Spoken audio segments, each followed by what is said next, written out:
중앙일보가 요즘 윤석열의 1060일 동안 집권했잖아요. 전일 동안 윤석열이가 집권을 했습니다. 그 시리즈 오늘 8번째 기사가 나왔는데 12월 3일 계엄 선포 비화입니다. 집권 3년 윤석열 파면 직전에 있었던 일들을 다루고 있는데 중앙일보의 계엄이 실패로 돌아간 후 윤석열이 관저에서 친윤계 정치인을 만났는데 친윤계 정치인이 중앙일보 기자에게 들려주었던 얘기입니다. 윤석열은 이 친윤계 정치인을 만나서는 자신의 운명을 미리 알고 있는 듯 됐다, 이렇게 나옵니다. 기사가 폭탄주가 몇 순배 도는 와중에 그 와중에도 또 술을 처음 마셨어요. 성렬이가. 친윤계 정치인은 지금은 국가 비상사태가 아니기 때문에 계엄 선포 요건이 안 된다. 앞으로 탄핵이 되고 구속이 될 수도 있는데 어떻게 하실 거냐, 이렇게 추궁하듯 물었다는 거예요.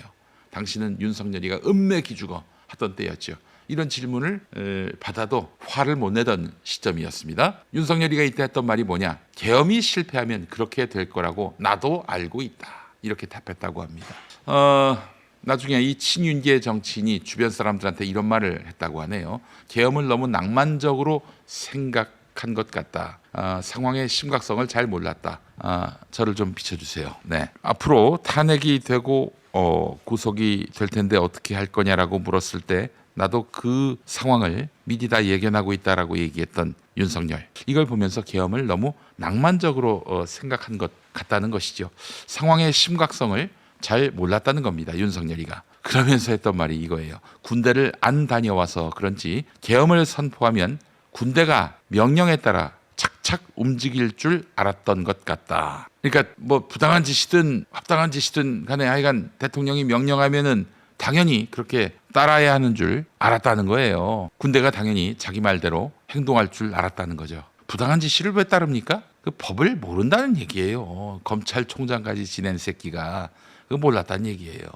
정말 참 기가 막힐 따름이죠. 아니, 유일하게 윤석열이한테 있는 게 전문성이라는 게 법에 대해서 알 만큼 한다 이건데 일반인들만큼도 법을 몰랐던 것이죠. 네. 근데 중앙일보의 디지털 신문 더 중앙 플러스에 종이 신문에 담지 못한 이야기가 더 나온다고 하네요. 손병관 기자가 소개한 것인데요. 손병관 기자가 더 중앙 플러스에 가입한 모양입니다. 오늘 오마이뉴스에 이런 내용을 소개했는데 윤석열이 계엄 직후 관저를 찾아온 사람들이나 참모들에게 매번 조금만 기다려보라, 이렇게 뭔가 더 있을 것이라는 식으로 암시를 줬다는 거예요. 기다림의 결과물이 국회 탄핵소추안 통과 이틀 전에 나온 부정선거 담화였습니다. 설마 부정선거 담화를 하려고 더 기다려보라, 이렇게 얘기했을 가능성은 없는데 지금은 이제 여권이 아니라 구여권이 되겠죠. 구여권 인사 한 명이 부정선거가 그렇게 의심되면 행정안전부 장관이나 법무부 장관을 시켜서 조사하게 했으면 되지 않느냐, 이렇게 말을 했는데 그때 윤석열이가 답하기로는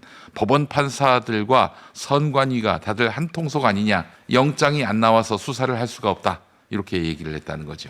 사실 중앙선거관리위원회 위원장이 대법관입니다. 당연직이에요. 그래서 수사를 할 수가 없다. 이게 말도 안 되는 얘기인 게 윤석열이가 꼭 영장 받아서 수사를 해야만 그 진실을 알 수 있을 그런 권력을 가진 사람은 아니거든요. 수만 가지 방법이 있습니다. 아니, 국회 입법을 묵사발 내려고 국무회의 시행령 개정으로 길을 만들어 왔던 윤석열이 아니에요? 권력이 없어서 그 부정선거의 정황을 파악 못했다? 그 말이 됩니까? 그 말은 정확하게는 부정선거로 만들려고 하고 싶다. 그런데 법원이 있기 때문에 못한다, 이런 얘기죠. 그렇지 않습니까? 자, 중앙일보 기사를 계속 보겠습니다. 부정선거 의혹 자체는 2020년 총선 이후 아스팔트 우파에서 떠들던 뜬구름 같은 주장에 불과했다. 부정선거와 관련해서 새롭게 공개된 사실도 없었다, 이렇게 평가절하를 했습니다. 그렇죠. 여러분, 없으면 없는 겁니다. 근데 내 마음속에는 있는 것 같아. 그렇다고 그게 있는 것이 됩니까? 없는 건데? 없으면 없는 거예요.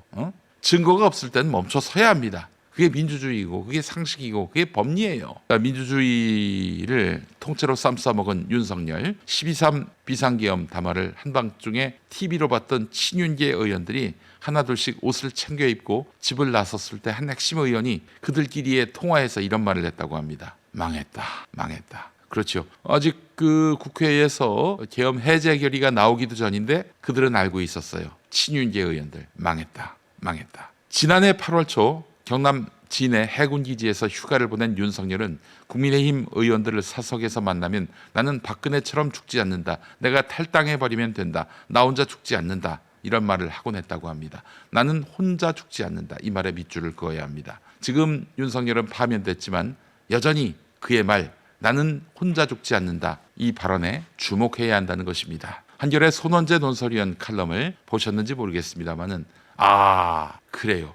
아니 이 친구들이 왜 난데없이 윤석열이가 파면됐는데 새 대통령 선출 2달 후면은 이루어지는데 대통령 권한대행이란 자가 6년 임기의 헌법재판소 재판관을 지명했는가? 혹시 나중에 위헌정당이 돼서 그때 이 화를 피하기 위해서 위헌정당이 되지 않기 위해서 미리 선수를 쳤나? 근데 따지고 보면은 그거는 국민의힘의 이익이지 국민의힘에 대해서 별 관심이 없는 윤석열이가 그런 무리수를 두라고 한덕수한테 지시했을 리가 없지요. 국민의힘이 지시한다고 한덕수가 말을 따릅니까? 윤석열이가 뭐라고 하면 따를 수 있겠지요.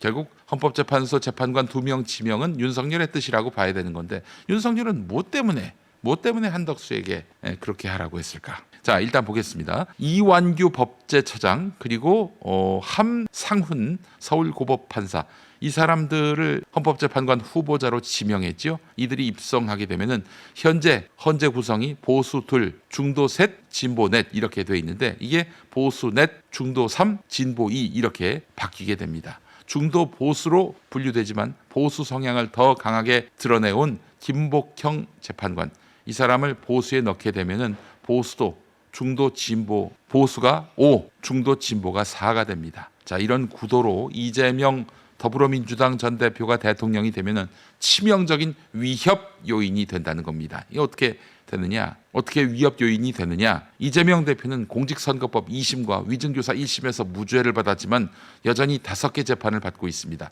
5개 재판 1심까지 간다고 했을 때 15개 재판을 지금 받는데 그중에 3개가 끝났어요. 아직 12개가 남은 거죠. 사실 대통령은 재임 중에 형사상 불소추 특권을 받지만은 당선 이전에 받았던 재판까지 중단되는가? 이걸 두고는 해석이 갈립니다. 불소추 특권이라고 하는 것은 대통령은 내란 또는 외환의 죄를 제외하고는 재직 중 형사상 소추되지 않는다라는 얘기입니다. 소추의 소는 바로 기소를 말하는 것입니다. 검사가 형사 사건에 대해서 공소를 제기, 즉 기소하는 것을 의미하는 것이죠. 소가. 그렇기 때문에 대통령은 재직 중에 만약 범죄 혐의가 발생했다 그렇다 하더라도 형사 기소가 될 수는 없는 것입니다. 다만 내란 외환죄의 경우는 예외라는 것이죠. 바로 윤석열의 범죄 내란죄 이것 때문에 재직 중에 기소가 돼가지고 구속이 되고 그랬던 거 아니겠습니까? 그렇다면은 재판은 가능한가? 조사는 가능합니다. 대통령 재직 중에 수사 조사는 가능합니다. 박근혜가 그 경우였죠. 조사 수사를 받아야 됐는데 안 해가지고 결국 탄핵의 이유가 됐습니다. 대통령으로서 헌법 수호에 의지가 없다 이런 이유로 그렇게 해서 탄핵이 된 거죠. 수사 조사를 받지 않아서. 근데 수사 조사를 했던 검사가 누구였느냐? 바로 윤석열이었습니다.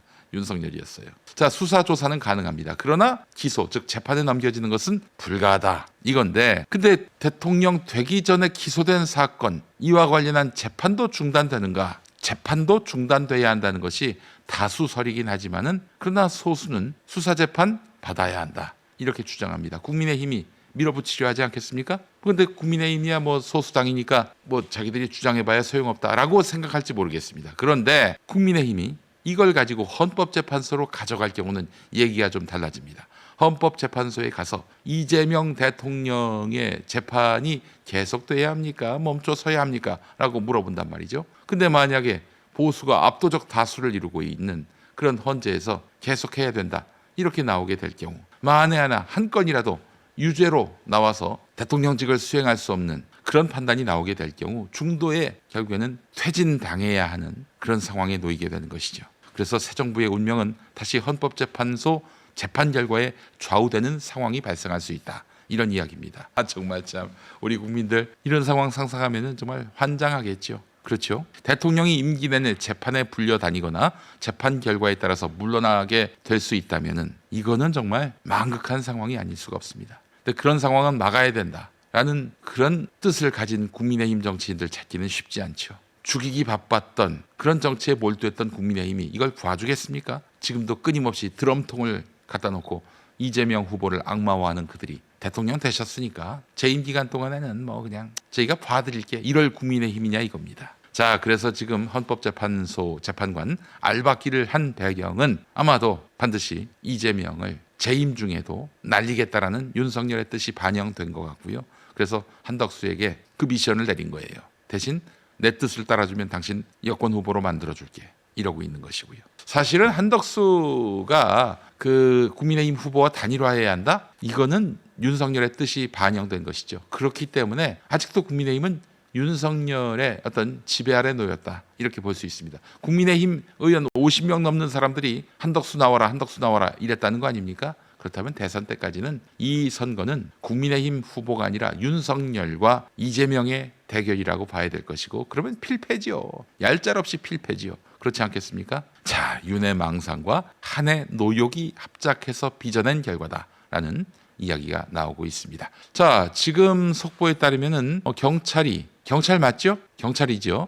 대통령실과 한남동 공관에 대한 압수수색에 들어갔다. 이 영장 발부받았다는 얘기예요, 법원으로부터. 네, 비어있는 대통령실과 그리고 한남동 공관에 대한 압수수색에 들어갔다. 그 사이에 증거인멸을 했을 텐데 귀추가 주목됩니다. 어떤 사안으로 압수수색을 했는지는 들여다봐야 할 텐데 아마 그 체포영장 집행을 방해했던 그 건이 아닐까 예상이 됩니다. 지금 경찰 단계에서 수사하는 것은 이런 가운데 문영배 헌법재판소 권한대행과 이미선 헌법재판관이 이제 18일에 임기가 끝나죠. 헌법재판소가 그래서 이번 주 안에 한덕수가 했던 헌법재판관 지명 효력 정지 가처분 결론을 내릴 것으로 보입니다. 그런데 말이죠, 흥미로운 것이 헌법재판소가 이완규, 함상훈 두 재판관 후보자의 인사청문회에 필요한 학력, 경력 사항 등 서류를 인사혁신처에 제출하지 않고 있습니다. 물론 헌재 얘기는 뭐 다른 정치적 의미는 없고 가처분 결과 이후에 해도 한다는 이야기입니다. 그런데 가처분이 인용될 여지가 없다 판단되면은 제출하지 않겠습니까? 아무래도 분위기가 한덕수 쪽에 유리해 보이지 않습니다. 네, 저는 오늘 아니면은 내일쯤 아마 판단이 나올 것 같은데요. 그 결과를 함께 주목해 보도록 하겠습니다. 만약 가처분이 인용된다, 한덕수가 지명한 두 사람 임명, 이것은 불가하다. 그렇기 때문에 본안 판단까지 이거 임명되지 않도록 해달라는 가처분이 인용된다면은 이건 뭐 끝나는 거죠. 본안 판단까지 몇 달은 걸리지 않겠습니까? 그러면 이제 48일 후에 이재명 후보가 대통령이 된다면은 이재명 후보는 그 지명 철회하면 그걸로 끝나는 거예요. 예, 한덕수의 난은 이제 진압이 되는 것입니다. 자, 윤석열이 남기고 간 마지막 지뢰, 마지막 똥이 치워질 흐름입니다. 가처분 결과 인용이 되면 여러분 하여간 이 한덕수의 난 진압이 되는 것이고요. 한덕수를 용서해서는 안 될 것입니다. 용서해서는 안 될 것이에요. 네, 시청자 여러분, 지금 녹화하는 시간이 4월 16일 수요일 오후 6시 반입니다. 헌법재판소로부터 반가운 소식이 날라들었습니다. 한덕수의 이완규, 함상훈 후보자 지명 효력을 정지시킨 것입니다. 한덕수가 재판관 후보자를 지명했는데 효력 정지 가처분 신청을 인용한 것입니다. 자, 이로써 본안 판결 나올 때까지 이완규, 함상훈에 대한 후보자 인사청문 그리고 임명 절차는 모두 중단됩니다. 몇 달은 걸리겠죠? 자, 그렇다면은 6월 3일에 새 대통령이 선출될 텐데 이재명 더불어민주당 경선 후보가 만약 대통령이 된다면은 지명 철회할 것이고, 지명 철회하면 이완규와 함상훈의 헌법재판소가 될 수 있다는 꿈은 수포로 돌아가게 됩니다. 자, 한덕수가 지난 8일에 갑자기 이완규, 함상훈 헌법재판관 후보자로 지명했지요. 문영배 재판소장 대행과 이미선 재판관이 4월 18일로 임기가 종료된단 말이죠. 그 자리에 이완규와 함상훈을 앉히려고 했습니다. 이완규 대표적으로 윤석열의 오랜 친구입니다. 예, 대학도 동기고요. 아마 사법연수원도 동기인 걸로 알고 있습니다. 자, 그런데 말이죠. 대통령 대행에 불과한 한덕수가 임기 6년의 헌법재판관을 지멋대로 임명한다? 말이 안 되죠. 있을 수 없는 일이죠. 그래서 많은 국민들이 역시 우리 라바 한덕수가 노란산당이 맞구나. 윤석열은 파면됐지만은 윤석열의 뜻과 이익에 부합하는 좀 헌법재판관 지명을 한 것이구나. 다들 그렇게 혀를 찼습니다. 자, 이런 가운데 김정환 변호사가 대통령의 고유 권한인 지명권을 권한대행이 행사하는 것은 위헌이라면서 헌법소원과 효력정지 가처분 신청을 제기했습니다. 선거로 선출되지 않은 한덕수 한 표도 얻지 않고 대통령 권한을 행사하고 있는데 그의 권한 행사는 민주적 정당성이 없다. 그렇게 해서 그 사람이 헌법재판관을 지명하는 것은 위법이다. 이렇게 주장을 했습니다. 이것에 대해서 헌법재판소가 인정한 것이지요. 사실 국무총리가 대통령 권한대행이 헌법재판소 재판관을 임명할 권한이 있는지 법적으로는 명확하지 않았습니다.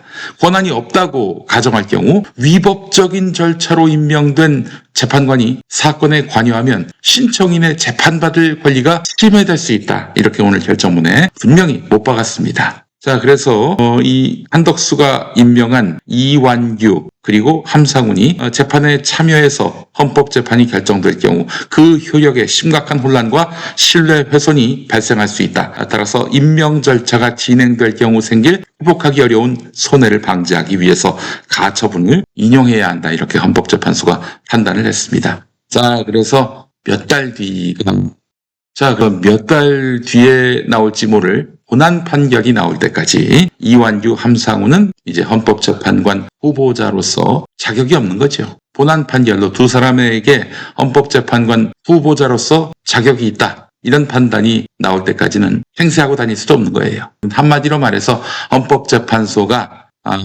정말 또 한 번 국민에게 빚진 존재감을 보였다. 이렇게 보시면 될 것이고요. 앞서 들으신 대로 이재명 대통령 계속 재판받게 하는 이런 식의 헌법재판소 판단이 나올 가능성은 사라지게 됐습니다. 여러분 모두 축하드립니다. 우리 시민들이 뜨겁게 응원하고 또한 분노한 그 결과입니다.